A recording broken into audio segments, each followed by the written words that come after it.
তো গাইস চলে আসলাম মোবাইলের স্ক্রিনে। এখন আমরা আমাদের থাম্বনেলের টপিক অনুযায়ী ক্যাপকাটে বাংলা লেখার যে সমস্যাটা আছে সেই কিভাবে লিখলে যে সমস্যাটার সমাধান হবে আজকের এই ভিডিওতে আমি দেখাবো। সো গাইস বেশি দেরি না করে এখন আমি ডাইরেক্টলি এখানে ক্যাপকাট অ্যাপ্লিকেশনটা ওপেন করছি। তো গাইস এখানে দেখছেন আমার ক্যাপকাট অ্যাপ্লিকেশনটা ওপেন হয়ে গেছে।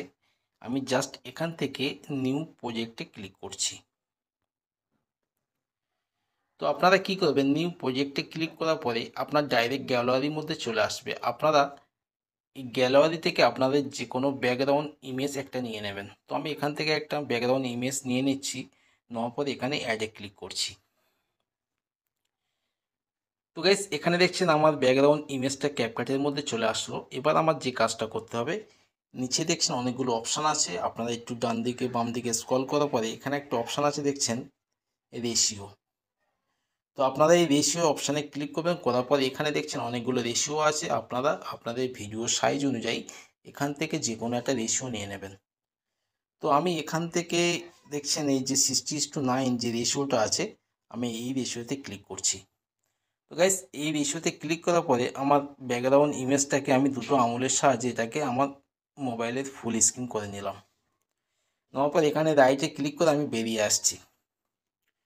তো গাইস এবার যে কাজটা করতে হবে আমাদের, আমরা ক্যাপকাটে যে বাংলা লিখবো, বাংলা কিছু লিখতে গেলে আমাদের যে কাজটা করতে হবে, এখানে দেখছেন একটা অপশান আছে টেক্সট। তো আপনারা বাংলা লিখতে গেলে এই টেক্সট অপশানে ক্লিক করবেন, করার পরে এখানে অ্যাড টেক্সট যে অপশানটা আছে আপনারা এখানে ক্লিক করবেন। তো গাইস এবার আমাদের যে কাজটা করতে হবে, এখানে দেখছেন একটা অপশান আছে ফন্ট। তো আপনারা কি করবেন, এই ফন্ট অপশানে ক্লিক করবেন, করার পরে এখানে দেখছেন একটা অপশান আছে অ্যাড ফন্ট। তো এই অ্যাড ফন্টে ক্লিক করবেন, করার পরে এখানে দেখছেন আমার কিন্তু অনেকগুলো বাংলা ফন্ট এখানে ডাউনলোড করা আছে। আপনারা ডাউনলোড করে নেবেন বাংলা ফন্ট। তো বাংলা ফন্ট কিভাবে ক্যাপকাটে ডাউনলোড করবেন সেই ভিডিওটা আমি পরে ভিডিওতে দেখাবো। তো আমি এখান থেকে যে কোনো একটা বাংলা ফন্ট নিয়ে নিচ্ছি। তো গাইস আমার বাংলা ফন্ট নেওয়া হয়ে গেছে। এবার আমরা জাস্ট এখান থেকে এই যে টেক্সটে ক্লিক করছি। এখন এবার আমি এখানে লিখছি, আপনারা যা খুশি লিখতে পারেন। তো আমি এখানে লিখছি ভালোবাসার কবিতা। তো গাইস আমি এখানে লিখলাম ভালোবাসার কবিতা। লেখাটা দেখেন একদম কেটে কেটে গেছে। তো গাইস এখানে দেখছেন আমার লেখাগুলো কেটে কেটে গেছে, এবং এই লেখাটা কিভাবে লিখলে লেখাটা সলিড হবে এই নিয়ে আজকেরকার ভিডিও। তো গাইস এখন আমরা কি করব, এই লেখাটা সলিড লিখতে গেলে আমরা এখান থেকে হোম বাটনে ক্লিক করে বেরিয়ে চলে আসছি। আসার পরে আমাদের ফোনে যে একটা অ্যাপ্লিকেশন আছে ক্রোম ব্রাউজার, এটা সবার ফোনে থাকে। তো গাইস আমি জাস্ট এখান থেকে ক্রোম ব্রাউজারটা ওপেন করছি। আপনারা ক্রোম ব্রাউজার ওপেন করবেন। এখানে আমার ক্রোম ব্রাউজার ওপেন হয়ে গেল। এবার আমার জাস্ট এখান থেকে যে সার্চ অপশান আছে, আমি সার্চ অপশানে ক্লিক করছি। করার পরে আপনারা ঠিক এখানে এইভাবে লিখে নেবেন ইউনিকোড বিজয় কনভার্টার। তো লেখার পরে আপনারা কি করবেন, এখানে সার্চ অপশানে সার্চ দেবেন। তো গাইস সার্চ দেওয়ার পরে এখন আপনাদের সামনে ঠিক এরকম একটা ইন্টারফেস খুলে যাবে। আপনারা কি করবেন, এখানে প্রথম যে দেখছেন একটা ওয়েবসাইট আছে ইউনিকোড বিজয় কনভার্টার, আপনারা জাস্ট এই ওয়েবসাইটতে ক্লিক করবেন। তো গাইস ওখানে ক্লিক করার পরে দেখছেন এখানে একটা ইন্টারফেস খুলে গেল। আপনারা কি করবেন, আপনারা জাস্ট এখান থেকে এই খালি জায়গাটাতে ক্লিক করবেন। করার পরে আপনারা যা লিখতে চান আপনারা এখানে লিখে নেবেন। তো আমি এখানে লিখছি আবার ভালোবাসার কবিতা। তো গাইস ভালোবাসার কবিতা আমার লেখা হয়ে গেছে। এবার আমাদের যে কাজটা করতে হবে, এখানে দেখছেন তিনটে অপশান আছে, আমি একটু জুম করে দেখাচ্ছি।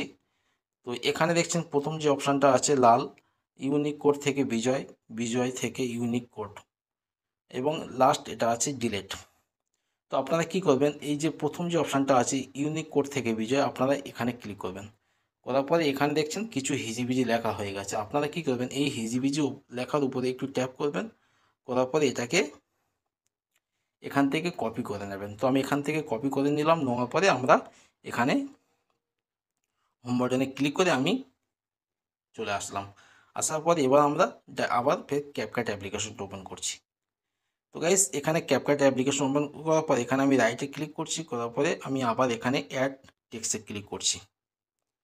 তো গাইস অ্যাড টেক্সটে ক্লিক করার পরে আমাদের যে কপিটা করেছি সেটা কিন্তু এখানে আছে। তো আমরা জাস্ট এখান থেকে এটাকে পোস্ট করে দেবো। তো গাইস এখানে দেখছেন আমার লেখাটা সম্পূর্ণ একটা অন্যরকম হয়ে গেছে, কত সুন্দর। তো আপনারা ঠিক এরকমভাবে লিখে নেবেন। এবার আমাদের যে কাজটা করতে হবে, আমার ভিডিও কিন্তু গাইস এখানে শেষ হয়নি। তো গাইস এবার আমরা কি করব, এই লেখাটা আপনারা চাইলে কোনো ইফেক্ট ব্যবহার করতে পারেন কিংবা কোনো অ্যানিমেশন ব্যবহার করতে পারেন। তো আপনারা কি করবেন, যদি কোনো ইফেক্ট ব্যবহার করতে চান তো এখানে দেখছেন একটা অপশান আছে ইফেক্ট। তো আপনারা কি করবেন, এই ইফেক্ট অপশানে ক্লিক করবেন। আর যদি কোনো অ্যানিমেশন ব্যবহার করতে চান তাহলে এখানে একটা অপশান দেখা যাচ্ছে সাইডে অ্যানিমেশন। তো আপনারা কি করবেন, এই অ্যানিমেশনে ক্লিক করবেন। তো আমি প্রথমে এখানে ইফেক্টে ক্লিক করছি।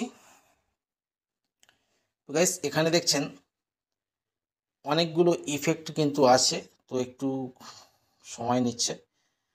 এখানে দেখছেন প্রচুর পরিমাণে ইফেক্ট আছে, আপনারা এখান থেকে যে কোনো ইফেক্ট ব্যবহার করতে পারেন। তো আমি জাস্ট এখান থেকে একটা ইফেক্ট দেখা যাচ্ছে হলুদ কালারে, আমি এই ইফেক্টে ক্লিক করছি। তো গাইস এখানে দেখছেন আমার লেখাটা কিন্তু সম্পূর্ণ হলুদ কালারে হয়ে গেছে এবং লেখাটা কতটা একটা আকর্ষণীয় হয়ে গেছে। তো আমি এখান থেকে এবার এই লেখাটা যদি কোনো অ্যানিমেশন ব্যবহার করতে চান আপনারা কি করবেন, এখানে দেখছেন একটা অপশন আছে অ্যানিমেশন। তো আপনারা জাস্ট এই অ্যানিমেশনে ক্লিক করবেন। অ্যানিমেশনে ক্লিক করার পরে এখানে দেখছেন প্রচুর পরিমাণে অ্যানিমেশন আছে, আপনারা যে কোনো অ্যানিমেশন এখান থেকে ব্যবহার করতে পারেন। তো আমি কি করব, আমি এখান থেকে জাস্ট কয়েকটা অ্যানিমেশন ব্যবহার করে আপনাদেরকে দেখাবো। তো গাইস এখানে দেখছেন অ্যানিমেশন আমি আমার লেখাটা কত সুন্দর একটা মানে উঠছে পড়ছে। আপনারা এখান থেকে যে কোনো অ্যানিমেশন ব্যবহার করতে পারেন। তো আমি যে দেখাচ্ছি, তো দেখুন।